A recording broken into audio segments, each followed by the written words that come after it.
Hello everyone और स्वागत है आप सभी का सीयूईटी कॉन्सेप्ट की ऑनलाइन लर्निंग क्लासेस में। जैसा कि आपको पता है, मेरा नाम है साक्षी अग्निहोत्री और मैं हूं आपकी हिस्ट्री और पॉलिटिकल साइंस की मेंटोर। करेंटली मेरा मास्टर्स चल रहा है जवाहरलाल नेहरू यूनिवर्सिटी से, बट अभी क्योंकि मैं बीएचयू कॉन्वोकेशन के लिए आई हुई थी, मेरा ग्रेजुएशन जो है वो बीएचयू से हुआ है पॉलिटिकल साइंस ऑनर्स के ही अंदर। मैं डिग्री लेने के लिए कॉन्वोकेशन में आई थी, तो सोचा क्यों ना आप सभी के लिए एमसीक्यू के कुछ वीडियोस रिकॉर्ड कर दिए जाएं। तो आज के सेशन में हम 40 एमसीक्यूज करने वाले हैं इंटरनेशनल पॉलिटी के। पॉलिटिकल साइंस में 2 किताबें हैं, तो जो दूसरी किताब अभी हम बैच में इस समय करेंटली पढ़ रहे हैं, उसी बुक के जो फर्स्ट चैप्टर के एमसीक्यूज हैं, जो एंड ऑफ बाइपोलैरिटी वाला चैप्टर, द्विध्रुवीयता का अंत वाला जो चैप्टर पढ़ रहे हैं, वहीं से हम 40 एमसीक्यू कर लेंगे। क्यों? क्योंकि वो चैप्टर पहली बात तो बड़ा है, दूसरी बात उससे बहुत सारे क्वेश्चंस पूछे जाते हैं, तीसरी बात में भी आप में से बहुत सारे ऐसे बच्चे होंगे जिनके लिए वर्ल्ड पॉलिटिक्स, इंटरनेशनल रिलेशंस बहुत नई चीज होगी। तो मैं चाहती हूं कि आप ना सिर्फ थ्योरीज को अच्छे से कंप्लीट करें, बल्कि साथ ही साथ इस चैप्टर के एमसीक्यू के थ्रू पूरे कॉन्सेप्ट्स को भी समझ लें। मेरा जो मास्टर्स है वो politics with specialisation in international relations में है, तो international relations is my expertise and I hope कि अब मेरी जो एक्सपर्टीज है वो मैं आप तक बता सकूं। ठीक है, अगर आपको रेगुलर हमारी क्लासेस देखनी है तो आप हमारा ऐप जो है वो प्ले स्टोर से डाउनलोड कर सकते हैं और यहाँ पर जाकर के हमारा बैच ले सकते हैं।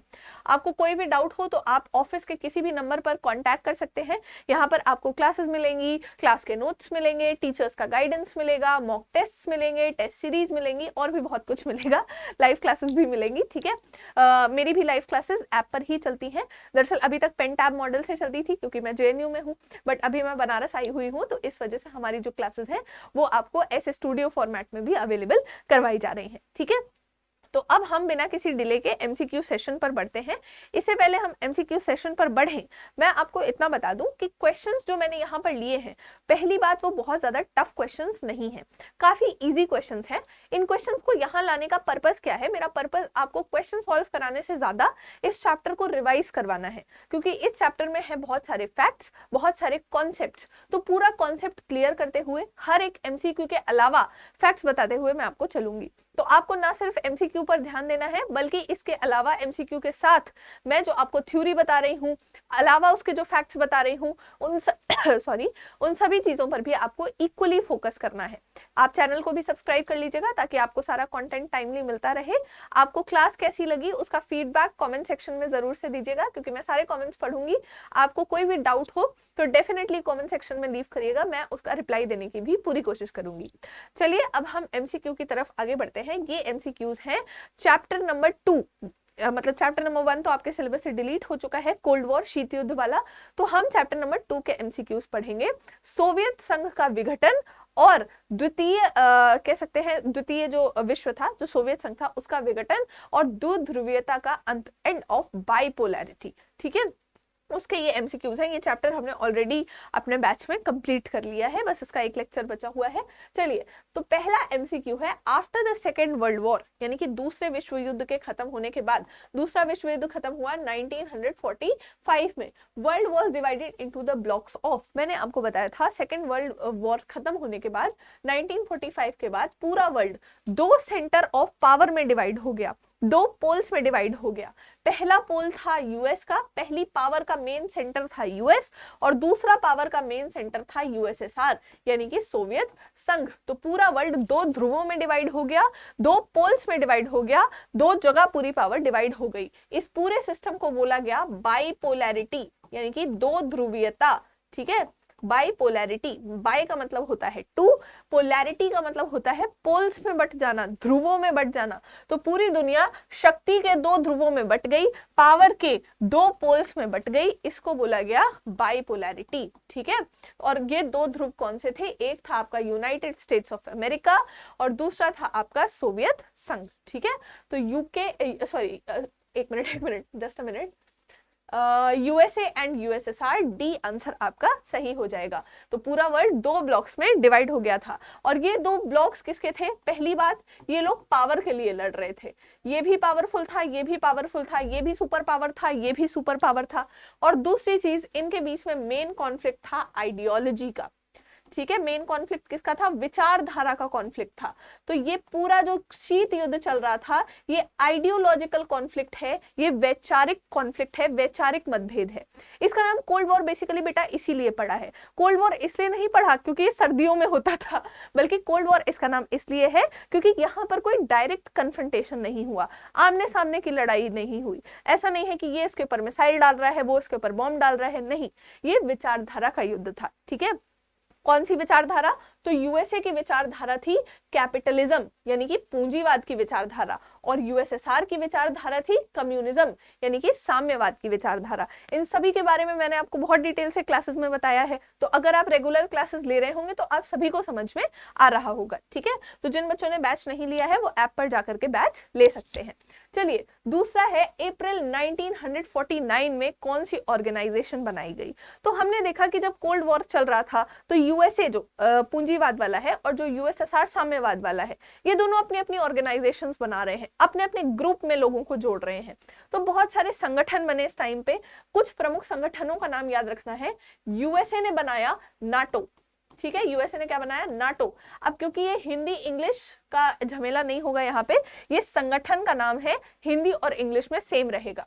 इसका फुल फॉर्म होता है नॉर्थ एटलांटिक ट्रीटी ऑर्गेनाइजेशन। ठीक है, क्या है? North Atlantic Treaty Organization. Hindi English नाम सेम रहेगा क्योंकि नाटो इज नाटो, हिंदी में भी नाटो, इंग्लिश में भी नाटो। ठीक है, यूएसए ने बनाया नाटो। यूएसए ने ही बनाया एक और ऑर्गेनाइजेशन सीटो, ठीक है, सियाटो, और एक और ऑर्गेनाइजेशन सेंटो। अब सियाटो और सेंटो को थोड़ी देर के लिए होल्ड पर रखते हैं, अभी यूएसए के मेन ऑर्गेनाइजेशन के बारे में देखते हैं, नाटो। तो ये यूएसए द्वारा बनाया गया एक सैन्य गठबंधन था, ये बना 1949 में। ठीक है, और इसको बनाने का पर्पस क्या था? इसमें ऐसे सारे देश आते थे जो यूएसए के मित्र देश थे। ठीक है, और इन सबका काम क्या रहता था कि एकजुट होकर के एक विचारधारा के साथ चलेंगे। ठीक, उसके ऊपर इसमें बोला गया कि नाटो के जितने भी सदस्य हैं, नाटो के जितने भी मेंबर स्टेट्स हैं, अगर उसमें से किसी एक के ऊपर भी युद्ध हुआ, कोई भी देश उठ करके नाटो के किसी एक देश के ऊपर हमला कर देता है, तो बाकी सारे देश नाटो के बचाव में चले जाएंगे। ठीक है, बाकी सब नाटो को बचाने आएंगे। तो 49 में कौन बना? नाटो बना। तो जैसे ही यूएसए ने अपना सैन्य गठबंधन बनाया नाटो, उसी तरीके से रशिया ने यानी कि यूएसएसआर ने भी अपना सैन्य गठबंधन बनाया, वॉर्सो पैक्ट। कब बनाया? थोड़ा सा लेट, 1955 में। ठीक है, सियाटो और सेंटो के बारे में हम आगे डिस्कस करेंगे। अभी के लिए आपको ये दो चीजें याद रखनी है, नाटो है यूएसए का, वॉर्सो पैक्ट है यूएसएसआर का। नाटो बना 1949 में और वॉर्सो पैक्ट आया 1955 में। अब पूछा जा रहा है नाटो का मेंबर इनमें से कौन नहीं था? तो अब आपको सारे मेंबर्स तो याद आप रख नहीं सकते कि नाटो में कितने देश आते हैं, वॉर्सो में कितने देश आते हैं, सीटो में कितने आते हैं, सेंटो में कितने आते हैं, यूएन में कितने आते हैं, सब तो आप नहीं याद रख पाएंगे।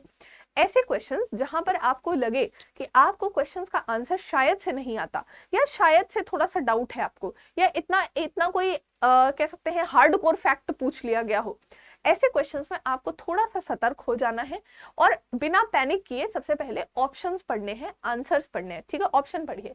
पहला है यूएसए। ठीक है, आप बताइए, यूएसए तो खुद ही नाटो बना रहा है, ये कैसे नाटो का सदस्य नहीं होगा? जरूर होगा। यूएसए, इंग्लैंड और फ्रांस, क्या आपने कभी देखा है कि यूके और यूएस का झगड़ा चल रहा हो? नहीं। फ्रांस भी ठीक ठाक है, मतलब इसको भी कोई दिक्कत नहीं है। तो none of these will be the right answer. कोई भी इनमें से नाटो का सदस्य नहीं है, इनमें से कोई भी मतलब नाटो का सदस्य नहीं था, तो ये सभी नाटो के सदस्य हैं। None of these will be the right answer. ये सब यूएस, इंग्लैंड, फ्रांस, ये तीनों नाटो के सदस्य माने जाते हैं। ठीक है, अब पूछ रहा है सीटो का फुल फॉर्म क्या है? देखिए, यूएसए द्वारा बनाई गई दो और ऑर्गेनाइजेशंस आपको याद रखनी है। सबसे पहली ऑर्गेनाइजेशन याद रखनी है सीटो। ठीक है, सीटो, और दूसरी याद रखनी है सेंटो। अच्छा, एक टाइम हुआ करता था जब मैं बड़ी कंफ्यूज रहती थी कि सीटो पहले आएगा कि सेंटो पहले आएगा। आप में से बहुत सारे लोग होंगे जो कंफ्यूज होंगे कि पहले कौन सा संगठन बना, क्या पहले सीटो बना या पहले सेंटो बना। तो इसको याद करने की मैं आपको एक बहुत इजी सी ट्रिक बता देती हूँ। इसको याद करिए, सीट पे बैठ करके सेंटो साइन किया, मतलब संगठन है। ठीक है, तो संगठन बनाएंगे तो सीट पे बैठ करके, देखिए SEAT, सीट यानी कि गद्दी, चेयर, सीट पे बैठे और फिर सेंटो बनाया। ठीक है, तो पहले क्या करेंगे? सीट पे बैठेंगे, फिर सेंटो बनाएंगे। तो पहले क्या आएगा? सीटो, फिर क्या आएगा? सेंटो। सीटो का फुल फॉर्म होता है South East Asian Treaty Organization. South East Asian Treaty Organization. और सेंटो का क्या फुल फॉर्म होता है? सेंट्रल ट्रीटी ऑर्गेनाइजेशन, ठीक है। तो सीटो बना 1954 में और सेंटो बना 1955 में।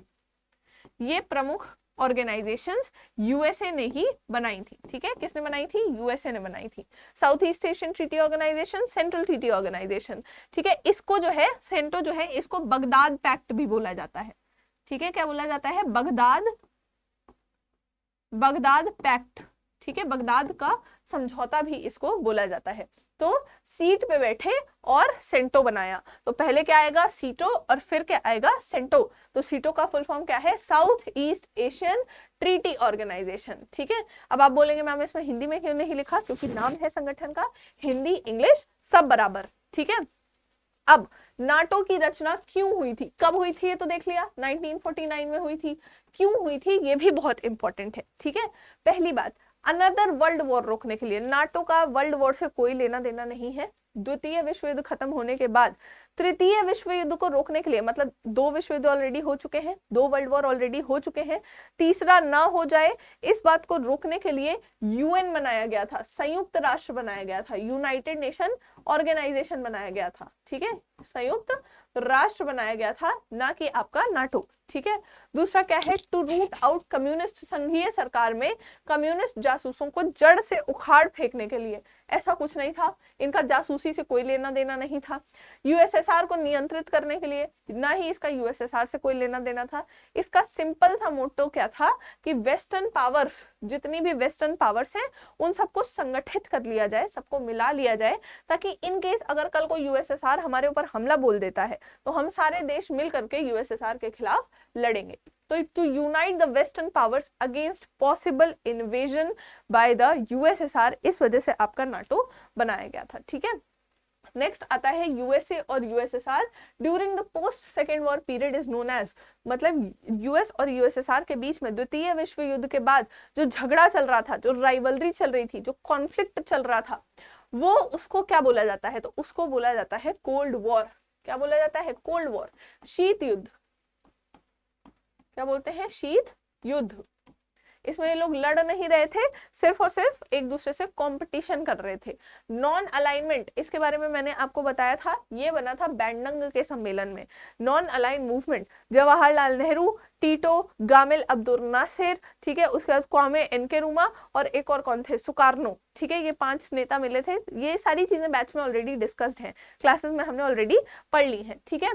तो ये 5 नेता मिले और इन्होंने नॉन अलाइन मूवमेंट की स्टार्ट की, ठीक है। बैंडंग कॉन्फ्रेंस हुआ था इंडोनेशिया में, वो इसकी नींव रखता है। और उसके बाद बेलग्रेड कॉन्फ्रेंस हुआ था यूगोस्लाविया में 1961 में। बेलग्रेड सम्मेलन होता है यूगोस्लाविया में और वहां से नाम जो है वो फाइनली आ जाता है, नॉन अलाइन मूवमेंट स्टार्ट हो जाता है, ठीक है। अपार्थाइड क्या होता है? अपार्थाइड होता है रंग भेद, ठीक है। रंग भेद, किसी गोरे काले के बीच में जो है भेद करना, उसके साथ भेदभाव करना, उसको बोला जाता है अपार्थाइड। और ये प्रॉब्लम थी साउथ अफ्रीका में। आपको पता होगा गांधी जी जब साउथ अफ्रीका गए थे तो उन्होंने अपार्थाइड के अगेंस्ट काफी ज्यादा लड़ाई की थी, स्ट्रगल किया था, ठीक है। फिर से यही आ गया, क्वेश्चन रिपीटेड है। अपार्थाइड इसका सही आंसर होगा, नहीं सॉरी कोल्ड वॉर इसका सही आंसर होगा, ठीक है। कोल्ड वॉर इसका सही आंसर होगा। Rivalry between USA and USSR. Cold war era के बीच में कौन सी 2 आइडियोलॉजीज, कौन सी 2 विचारधाराओं के बीच में डिवीजन था? कौन सी 2 विचारधाराएं ऐसी थी जिनके बीच में संघर्ष चल रहा था? तो पहली है आपकी कम्युनिज्म की विचारधारा, जो कि आपकी थी यूएसएसआर की, ठीक है। और दूसरी है आपकी कैपिटलिज्म की विचारधारा, जो थी आपकी यूएसए की। 2 विचारधाराओं के बीच में पूरी लड़ाई चल रही थी। अच्छा, कम्युनिज्म में क्या होता है? स्टेट कंट्रोल, ये मैंने आपको बताया था। कैपिटलिज्म क्या है? प्राइवेट प्रॉपर्टी की बात करेगा, प्राइवेट ओनरशिप की बात करेगा, निजी संपत्ति, निजी स्वामित्व। और कैपिटलिज्म किसकी बात करेगा? स्टेट ओनरशिप, गवर्नमेंट के पास सारा राइट होना चाहिए, गवर्नमेंट के पास पावर होनी चाहिए, गवर्नमेंट के पास संपत्ति का अधिकार होना चाहिए। तो ये दोनों अलग अलग हैं, ये आपको याद रखना है। इन्हीं दोनों के बीच में जो है कॉन्फ्लिक्ट चल रहा था। इनमें से कौन सा सीटों का मेंबर नहीं है? अब देखिए फिर से एक ऐसा ही क्वेश्चन आ गया, ये इतना बड़ा फैक्ट है, आप कैसे सीटों के सारे मेंबर याद करेंगे, सेंटो के सारे मेंबर याद करेंगे? तो आप पहले ऑप्शंस पे जाइए, यूएसएसआर, न्यूजीलैंड, पाकिस्तान और ऑस्ट्रेलिया। आप थोड़ा सा दिमाग लगाइए। सीएटो किसने बनाया? पहली बात कब बनाया ये तो हमने देख लिया, 1954 में। किसने बनाया? यूएसए ने बनाया। ये यूएसए का सैन्य गठबंधन है। अब यूएसए के सैन्य गठबंधन को आपको लग रहा है यूएसएसआर ज्वाइन करेगा? क्यों करेगा यूएसएसआर ज्वाइन? ठीक है, तो USSR is not a member of सीटो। ठीक है, यूएसएसआर मेंबर नहीं है, यूएसएसआर तो खुद एक प्रतिद्वंदी था। अच्छा, ऐसे क्वेश्चंस में एक और चीज, बी वेरी केयरफुल। ठीक है, बी केयरफुल। क्यों? क्वेश्चन आए तो सबसे पहले देखिए कि क्या पूछ रहा है। बहुत सारे बच्चे नोट खा जाएंगे, नोट देखेंगे ही नहीं। देखिए जैसे क्वेश्चंस में नोट है, करेक्ट इनकरेक्ट पूछा गया है, तो 2 बार मेक श्योर करिए कि आप सही चीज देख रहे हैं। करेक्ट पूछा गया है तो करेक्ट मार्क करिए, इनकरेक्ट पूछा गया है तो इनकरेक्ट मार्क करिए। पढ़िए क्वेश्चन को पहले आराम से, फिर आंसर दिया करिए। ठीक है, just a minute, just a minute.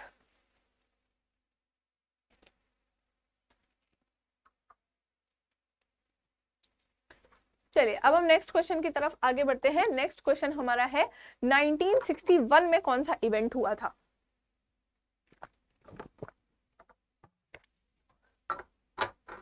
1961 में कौन सी घटना घटी थी?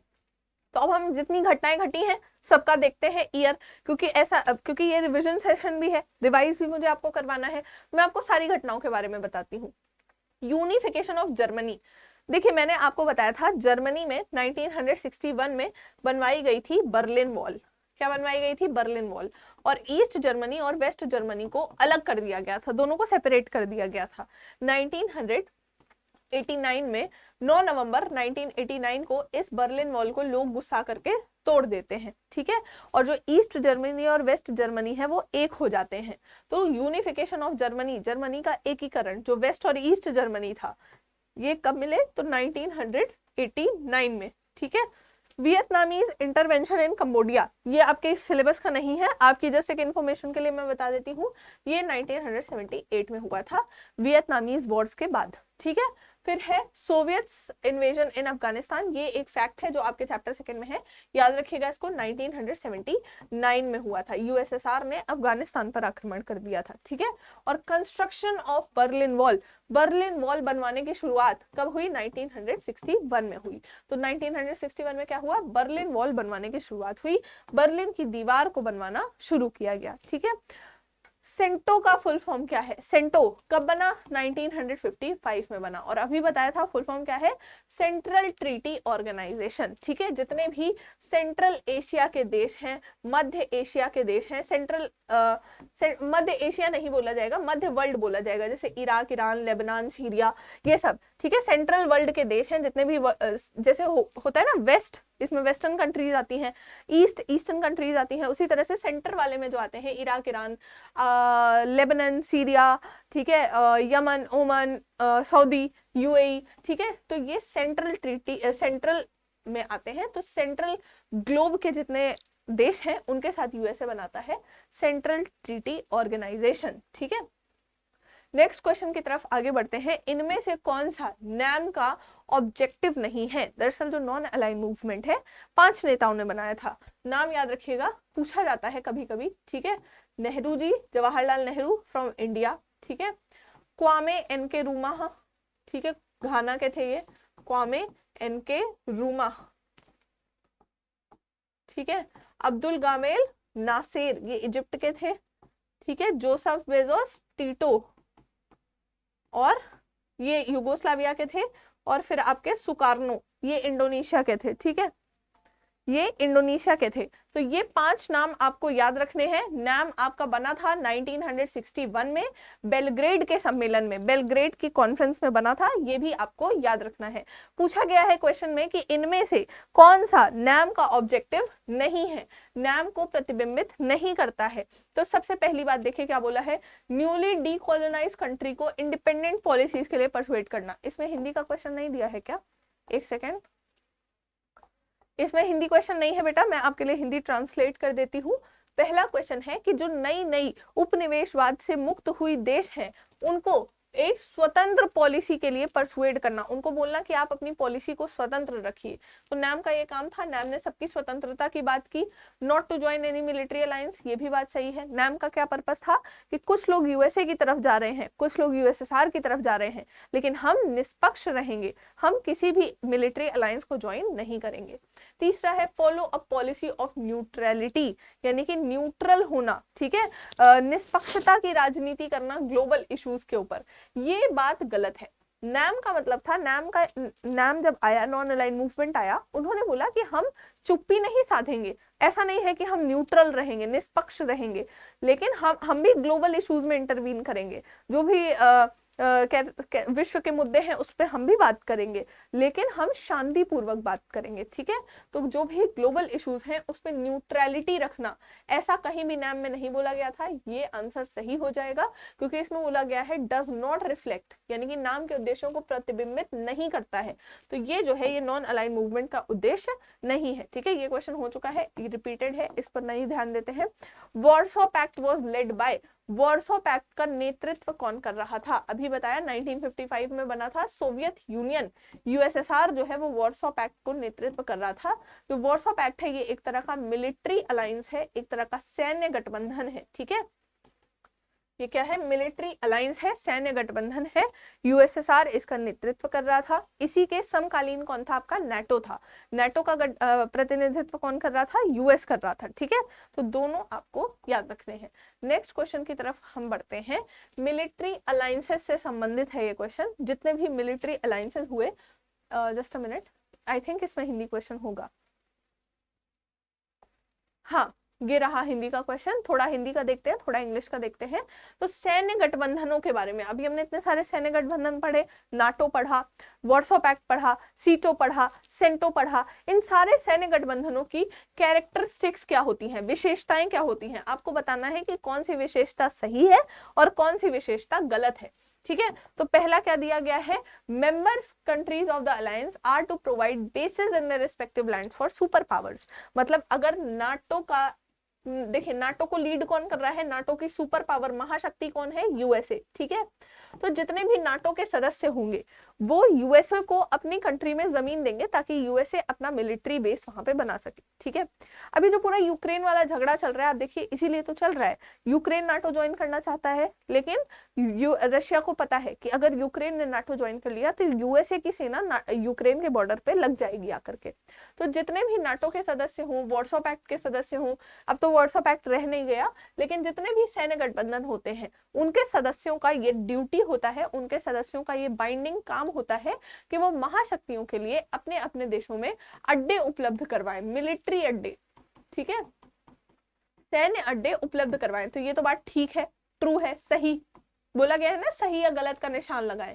तो चलो ये बात सही है, मान ली हमने आपकी बात। दूसरा, सदस्य देशों को विचारधारा और सैन्य रणनीति दोनों के संदर्भ में महाशक्ति का समर्थन करना है। ये भी बात सही है। जब आप समर्थन करेंगे तभी तो आप गठबंधन में रहेंगे, समर्थन नहीं तो गठबंधन कैसा? जब कोई राष्ट्र किसी सदस्य देश पर हमला करता है, मतलब अगर कोई भी नेशन किसी नाटो के मेंबर पर या किसी मिलिट्री अलायंस के मेंबर पे हमला करेगा तो बाकी सारे संगठन के देश उसकी सुरक्षा में आ जाएंगे। ये भी बात सही है, ये भी बात मान ली, ठीक है। फिर क्या है? महाशक्तियां सभी देशों को अपने हथियार विकसित करने में सहायता करती हैं। ऐसा कुछ भी नहीं है, ऐसा कुछ नहीं होता, ठीक है। आप अपने हथियार खुद डेवलप करते हो, कोई आपकी सहायता क्यों ही करेगा, ठीक है। मीम देखा ना, कोई आपसे प्यार क्यों करेगा, तो वैसे ही कोई आपकी सहायता क्यों करेगा, ठीक है। ये क्वेश्चन तो रिपीटेड है, अच्छा नहीं रिपीटेड नहीं है। वॉर्सो पैक्ट कब बना? 1955 में बना। किसने बनाया? तो यूएसएसआर ने बनाया, ठीक है। उसके बाद एक क्वेश्चन है बोल्शेविक कम्युनिस्ट पार्टी। एक मिनट रुक जाइए, फिर हम अपनी क्लास को रिज्यूम करेंगे, एक मिनट।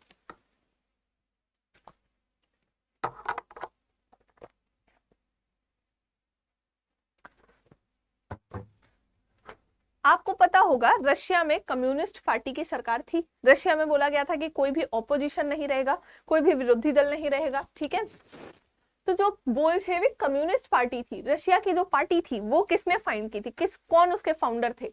आपको एक और बात बता दूं, ये क्वेश्चन जो है ना सिर्फ आपके एग्जाम्स में, ग्रेजुएशन लेवल एंट्रेंस एग्जाम्स में पूछा गया है, बल्कि इस बार 2025 में जो CUET PG का पॉलिटिकल साइंस का एग्जाम हुआ था उसमें भी ये क्वेश्चन पूछा गया था कि बोल्शेविक कम्युनिस्ट पार्टी के फाउंडर कौन है। तो आपको याद रखना है बोल्शेविक कम्युनिस्ट पार्टी है व्लादिमीर लेनिन की, ठीक है। लेनिन के बाद आए थे स्टालिन, कंफ्यूज नहीं होना, लेनिन और स्टालिन में अक्सर बच्चे कंफ्यूज हो जाते हैं, बट जो बोल्शेविक कम्युनिस्ट पार्टी है वो व्लादिमीर लेनिन ने बनाई थी, ठीक है।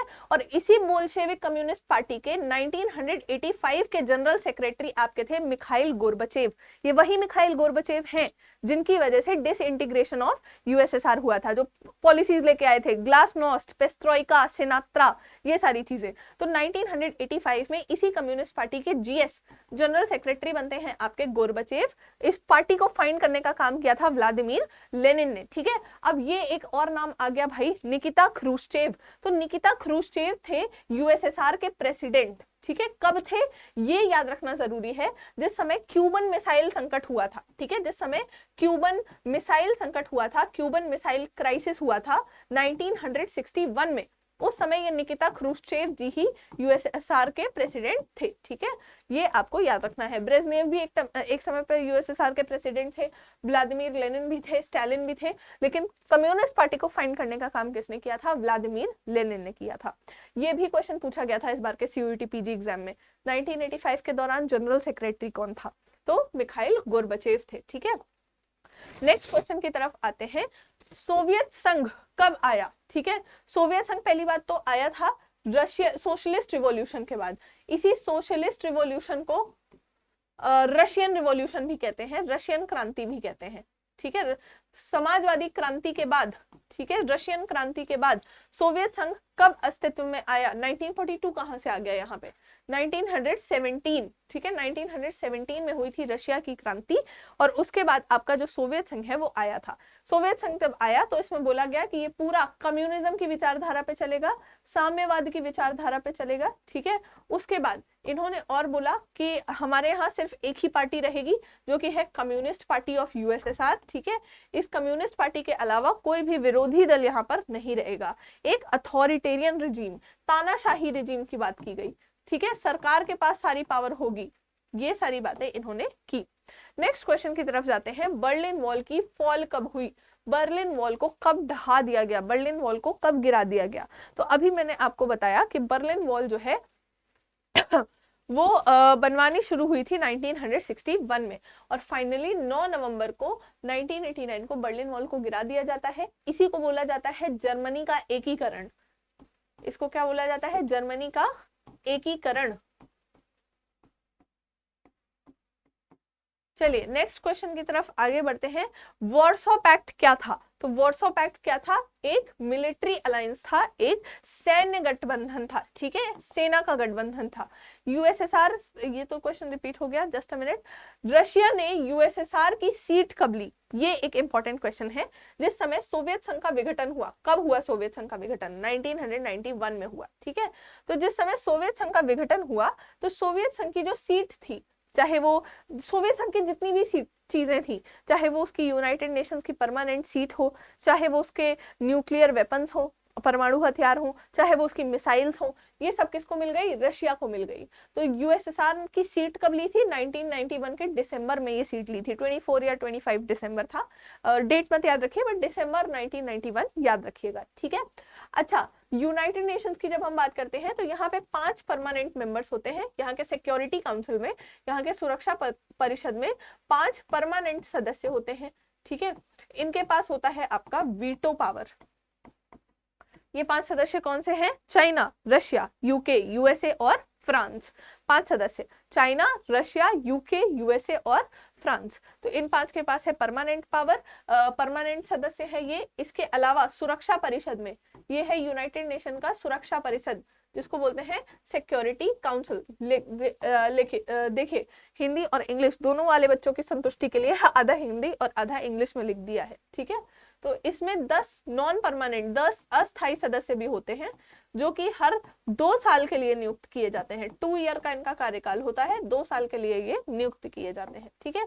नेक्स्ट क्वेश्चन की तरफ आगे बढ़ेंगे। चेचेन क्या है? अच्छा, ये क्वेश्चन थोड़ा सा आपके आगे वाले चैप्टर से है, काफी आगे वाला एक चैप्टर है, तो अभी के लिए मैं आपको बता दूं, जो चेचेन्स हैं वो रशिया में रहते हैं, ठीक है। रशिया में रहने वाला एक मुस्लिम एथनिक ग्रुप है और ये अपने आप को सुन्नी मुसलमान की तरह आइडेंटिफाई करते हैं। ठीक है, ये अपने आप को सुन्नी मुसलमान की तरह आइडेंटिफाई करते हैं। ये मुस्लिम जातीय समूह है जो रशिया में रह रहा है। ठीक है, नेक्स्ट क्वेश्चन की तरफ आगे जाते हैं। Which one of the following was not given primacy by the makers of Soviet Union? यानी कि सोवियत प्रणाली के निर्माताओं ने निम्नलिखित में से किस चीज को प्राथमिकता नहीं दी? ठीक है, पहला है अबॉलिशन ऑफ प्राइवेट प्रॉपर्टी। देखिए, प्राइवेट प्रॉपर्टी, निजी संपत्ति जो है वो कैपिटलिज्म की देन है, पूंजीवाद से आता है। तो जहां पे भी कम्युनिज्म दिख जाए, सोशलिज्म दिख जाए, मान लो वो प्राइवेट प्रॉपर्टी के सबसे बड़े दुश्मन है, तो दुश्मन है तो खत्म तो करेंगे ही। ठीक है, अबॉलिशन तो करेंगे ही। तो निजी संपत्ति का उन्मूलन, ये तो सही बात है भाई। समानता की बात करेंगे, ये भी बात सही है। ऑपोजिशन पार्टी नहीं होगी, ये भी बात सही है। नो स्टेट कंट्रोल, अरे भाई ये क्या बोल दिया? कम्युनिज्म में, सोशलिज्म में सिर्फ और सिर्फ राज्य का ही नियंत्रण होता है। नहीं नहीं, सिर्फ राज्य का नियंत्रण होता है। Only the control of state. ठीक है, नो स्टेट कंट्रोल नहीं, only state control, no private property. तो इस बात पे कोई प्राइमेसी नहीं दी थी इन्होंने। ठीक है, ये इन्होंने देखा कि हाँ प्राइवेट प्रॉपर्टी हटाएंगे, ये भी देखा कि इक्वालिटी बनाएंगे, ये भी देखा कि अपोजिशन पार्टी भी अलाउ नहीं करेंगे, बट ऐसा इन्होंने कुछ नहीं बोला था। तो ये आंसर आपका सही हो जाएगा कि अर्थव्यवस्था पे राज्य का नियंत्रण नहीं होगा। ठीक है, नेक्स्ट क्वेश्चन भी आपका सोवियत यूनियन से ही है। Wrongly describe the nature of Soviet economy, मतलब सोवियत संघ की जो पूरी इकोनॉमी है, सोवियत संघ की जो पूरी अर्थव्यवस्था थी, उसको गलत तरीके से कौन डिस्क्राइब कर रहा है? इसमें से कौन सा स्टेटमेंट गलत है सोवियत संघ के बारे में? पहला, सोशलिज्म थी डोमिनेंट आइडियोलॉजी, ये तो बात सही है भाई। स्टेट ओनरशिप थी, मतलब राज्य जो है स्वामित्व करता था, ये भी बात सही है। लोगों को आर्थिक स्वतंत्रता थी, ये क्या बात हो गई? आर्थिक स्वतंत्रता नहीं थी, सारा अर्थव्यवस्था स्टेट कंट्रोल कर रहा था। आर्थिक स्वतंत्रता होती तो कैपिटलिज्म होता ना, निजी संपत्ति होती, प्राइवेट प्रॉपर्टी होती। निजी संपत्ति है ही नहीं तो आर्थिक स्वतंत्रता भी नहीं है, क्योंकि अर्थव्यवस्था का हर पहलू राज्य द्वारा नियोजित और नियंत्रित किया जा रहा है। तो ये आंसर सही हो जाएगा, क्योंकि ये रॉन्ग है। ठीक है, people did not enjoy economic freedom, लोगों के पास आर्थिक स्वतंत्रता यूएसएसआर में नहीं थी। ठीक है, नेक्स्ट क्वेश्चन की तरफ आगे बढ़ते हैं। आई नो मे बी थोड़ा सा फास्ट हो रहा होगा, बट बेटा एक्चुअली ये सारी चीजें हम ऑलरेडी कवर कर चुके हैं। ये जस्ट एक रिवीजन सेशन था, जस्ट एक ऐसा सेशन था जिसमें आप ये देख सकें कि आप जो पढ़ रहे हैं वो एक्चुअली सही डायरेक्शन में जा रहा है या नहीं। ठीक है, तो आई होप आप सभी को लग रहा होगा कि जो भी चीजें क्लास में पढ़ाई हैं वो सारी चीजें यहाँ पर आ रही हैं। ठीक है, not a consequence of disintegration of USSR, इनमें से कौन सा सोवियत संघ के विघटन का परिणाम नहीं है? ठीक है, नॉट अ कॉन्सिक्वेंस मतलब सोवियत संघ का विघटन हुआ, उसका कॉन्सिक्वेंस नहीं है। तो सोवियत संघ के विघटन के क्या क्या परिणाम हुए थे, इसकी क्लास अभी लेनी बाकी है। ठीक है, तो पहली बात, नए स्टेट्स आए थे, ये बात तो सही है। 15 नए राज्य, ठीक है, 15 नए राज्य सोवियत संघ के विघटन के बाद बने थे। इसी 15 नए राज्यों में 3 बाल्टिक स्टेट्स भी थे, 3 बाल्टिक स्टेट्स भी थे। बाल्टिक स्टेट्स क्या होते हैं? 3 ऐसे राज्य जो बाल्टिक सागर के किनारे स्थित हैं। ठीक है, 3 बाल्टिक स्टेट्स भी थे। रशिया नई सुपर पावर की तरह आई, पावर रिलेशंस वर्ल्ड पॉलिटिक्स में चेंज हो गई, ये बात सही है। पावर रिलेशंस चेंज हो गए थे। पहले बाइपोलैरिटी चल रही थी, यूएसए और यूएसएसआर था। जब यूएसएसआर खत्म हो गया तो यूएसए के पास पूरी पावर बची, रशिया सुपर पावर नहीं बना था। ये बात याद रखिएगा, रशिया महाशक्ति नहीं था। ठीक है, तो यूएस के पास पूरी पावर आ गई, पावर रिलेशंस चेंज हो गए और कैपिटलिस्ट सिस्टम, जो यूएसए की कैपिटलिस्ट विचारधारा थी, वो जीत गई। ठीक है, तो रशिया कोई सुपर पावर नहीं आया था, ये आंसर गलत है। तो यही स्टेटमेंट आपका ठीक हो जाएगा। नेक्स्ट क्वेश्चन की तरफ आगे बढ़ते हैं। सोवियत संघ में अगर आप देखें तो सोवियत संघ के बाद पोस्ट सोवियत कंट्रीज, मतलब सोवियत संघ के खत्म होने के बाद जो 15 नए राज्य आए, ये अथॉरिटेरियन सोशलिस्ट सिस्टम यानी कि सत्तावादी समाजवादी प्रणाली से किस तरफ गए? कैपिटलिस्ट सिस्टम की तरफ। दरअसल हुआ क्या था, जस्ट अ मिनट रुक जाइए, पानी पी लेते हैं फिर आगे बताते हैं आपको।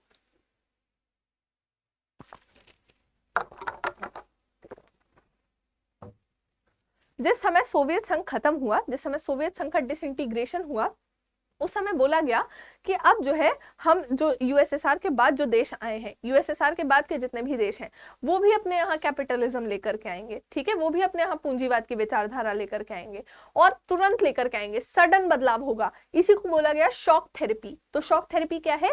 जो यूएसएसआर के विघटन के बाद कंट्रीज बची हैं, वहां पे कम्युनिस्ट सिस्टम से तुरंत कैपिटलिस्ट सिस्टम लेकर के आना। इसके ऊपर अभी क्लास लेनी बाकी है, जब हम क्लास लेंगे तो उस पर और डिटेल में डिस्कस करेंगे।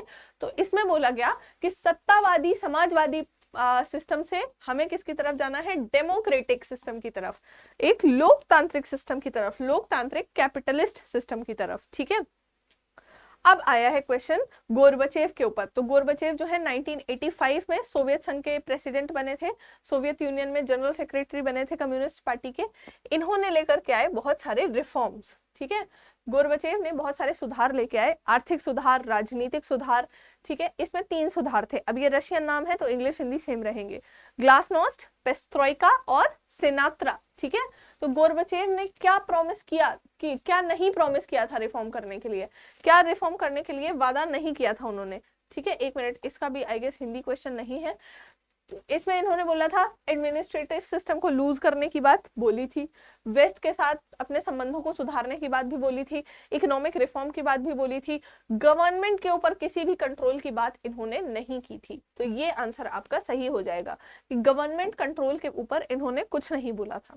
ऐसा कौन सा देश है जहां पे 10 वर्षों तक गृह युद्ध चलता है?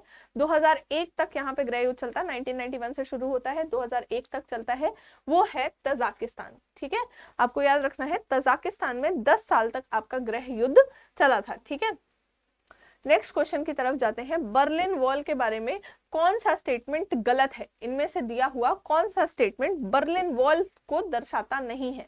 पहली बात, पूंजीवादी और साम्यवादी दुनिया के बीच विभाजन का प्रतीक है, ये बात तो सही है, ईस्ट जर्मनी और वेस्ट जर्मनी में डिवाइड कर दिया था, सेकेंड वर्ल्ड वॉर के दौरान बनी थी।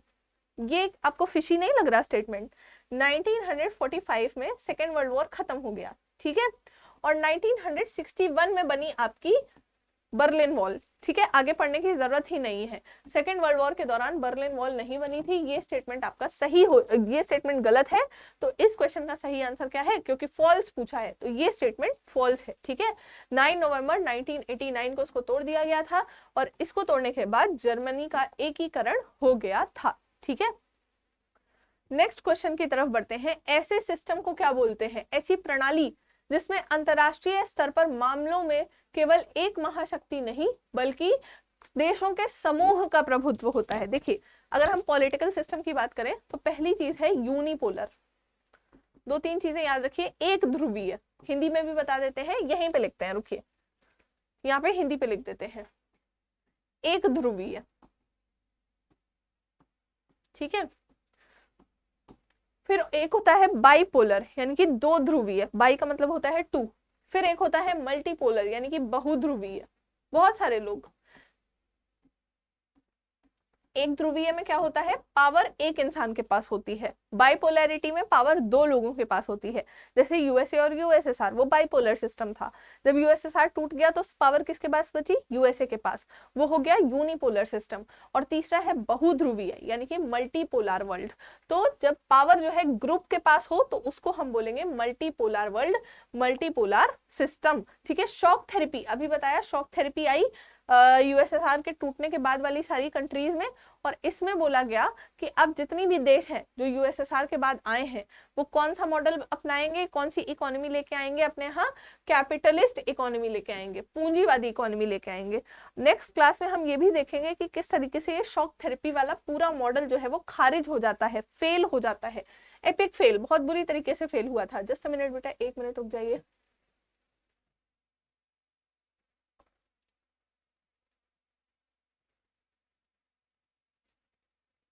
ठीक है, सोल पावर कौन बन गया? सोल सुपर पावर यूएसएसआर के डिसइंटीग्रेशन के बाद। तो यूएसएसआर के डिसइंटीग्रेशन के बाद जो यूएसए है वो खाली एक पावर बचा था। इसके बाद का जो टाइम पीरियड है उसको यूएस की हेजेमनी का टाइम पीरियड बोला जाता है। ठीक है, यूएसए के आधिपत्य का टाइम पीरियड बोला जाता है, क्योंकि सिर्फ एक ही पावर पूरे वर्ल्ड में बची हुई थी जो कि है आपका यूएसए। ठीक है, नेक्स्ट क्वेश्चन की तरफ आगे बढ़ते हैं। 1917 में सोवियत यूनियन क्यों आया? देखिए बेटा, क्वेश्चन रिपीटेटिव इसलिए भी हो रहे हैं क्योंकि ये चैप्टर बहुत बड़ा है, लेकिन 40 क्वेश्चन इस चैप्टर से निकालना बड़ी मुश्किल बात है। ठीक है, इस पूरे सेशन का एक ही मोटो था और वो था रिवीजन। ठीक है, रिवीजन हो जाए आपका इस चैप्टर का, क्योंकि ये चैप्टर थोड़ा बड़ा है, फैक्ट्स थोड़े ज्यादा हैं, इसलिए क्वेश्चंस में भी आप लोगों को थोड़े से रिपीटेटिव लग रहे होंगे। ऐसा ग्रुप जो यूएसएसआर को फॉलो करता था, यूएसएसआर का अनुसरण करने वाले के समूह को क्या बोलते थे? इनको बोलते थे सेकेंड वर्ल्ड सोशलिस्ट ब्लॉक। जो यूएसए को फॉलो करते थे वो फर्स्ट वर्ल्ड, जो यूएसएसआर को फॉलो करते थे वो थे आपके सेकेंड वर्ल्ड सोशलिस्ट ब्लॉक। ठीक है, शॉक थेरेपी जब हुई तो कौन सी करेंसी डिक्लाइन पे चली गई, कौन सी मुद्रा जो है वो डिक्लाइन पे चली गई? तो शॉक थेरेपी के बाद रशिया की जो मुद्रा थी रूबल, रशिया की मुद्रा थी रूबल, यहाँ पे बहुत ज्यादा महंगाई आ गई, यहाँ पे दिक्कतें होना स्टार्ट हो गई। तो इसी के साथ हमारे जो 40 क्वेश्चंस हैं वो खत्म होते हैं। आई होप आप सभी को समझ में आ गया होगा अच्छे से, कोई आपको डाउट नहीं होगा किसी भी तरह का। इन केस अगर आपको कोई भी डाउट है तो आप नीचे कॉमेंट सेक्शन में ड्रॉप कर दीजिएगा, मैं आपके सारे डाउट्स का आंसर करने की कोशिश करूंगी। That's all for today, thank you so much everyone, take care and I will see you in the next class.